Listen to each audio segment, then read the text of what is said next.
কবিতাৰ শিৰোনামা নিৰীক্ষণ।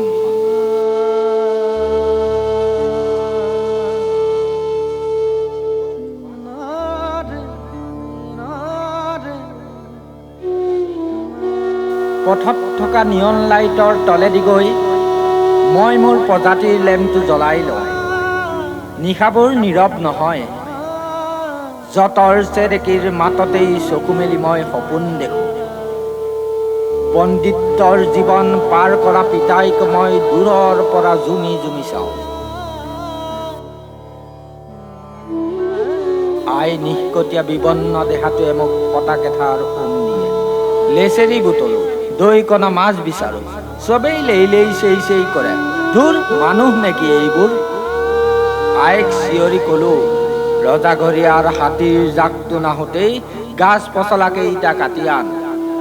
আগলি কলপাতত খাৰ পচলা পিটিকাৰে জোন বেলি তৰা সাক্ষী কৰি আই আজি মই ডাঙৰ হ'লো। হাতত জীৱন লিপি, মুখত সুখৰ হাঁহি, ৰজাঘৰীয়াৰ পদূলিত দুখৰ ছবি। নাই কুশহাৰী, আশাবোৰ যেন গ'ল আঁতৰি। ছালৰ তলেৰে তৰাবোৰ বেছিকৈ ওলাল, কুকুৰবোৰে বেছিকৈ ভুকিলে মোক দেখি। ৰহদৈ পাৰৰ সেই দুখৰ ছবিখন আজিও চিৰবৈৰী হৈ